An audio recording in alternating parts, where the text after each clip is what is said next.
ಬೆಂಗಳೂರಲ್ಲಿ aero India show 2019 ನಾಳೆ air ಶೋನ ಕೊನೆಯ ದಿನ. ಏರ್ ಶೋ ನೋಡೋಕೆ ಜನಸಾಗರವೇ ಆಗಮಿಸಿದೆ. ಇಂದು ಮತ್ತು ನಾಳೆ ಭಾರಿ ಪ್ರಮಾಣದಲ್ಲಿ ಜನ ಸೇರುವ ನಿರೀಕ್ಷೆ ಇದೆ.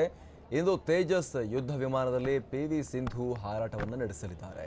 ಏರ್ ಶೋನಲ್ಲಿ ಸೂರ್ಯ ಕಿರಣ್ ಲಘು ವಿಮಾನಗಳ ಸಾಹಸ ಪ್ರದರ್ಶನ ಕೂಡ ನೋಡುಗರ ಮೈನವಿರೇಳಿಸುತ್ತೆ. ನಾವೀಗ ದೃಶ್ಯಗಳಲ್ಲೂ ಕೂಡ ಗಮನಿಸ್ತಾ ಇದ್ದೀವಿ. ವಿವಿಧ ಲೋಹದ ಹಕ್ಕಿಗಳ ಚಿತ್ತಾರವನ್ನು ಆಗಸದಲ್ಲಿ ನಾವು ಗಮನಿಸ್ತಾ ಇದ್ದೀವಿ. ಜನ ಕೂಡ ಸಾವಿರಾರು ಲಕ್ಷಾಂತರ ಸಂಖ್ಯೆಯಲ್ಲಿ ಅಲ್ಲಿಗೆ ತೆರಳಿ ಏರ್ ಶೋದ ಗಮ್ಮತ್ತನ್ನು ನೋಡ್ತಾ ಇದ್ದಾರೆ. ಇವತ್ತು ಮತ್ತು ನಾಳೆ ಕಡೆ ದಿನ. ಇವತ್ತು ಸ್ವದೇಶಿ ನಿರ್ಮಿತ light combat aircraft LCA Tejas ತನ್ನ ಪ್ರದರ್ಶನವನ್ನು ನೀಡುತ್ತೆ. ಸೂರ್ಯ ಕಿರಣ್ ವಿಮಾನಗಳ ಪ್ರದರ್ಶನ ಕೂಡ ಇವತ್ತು ಇರುತ್ತೆ.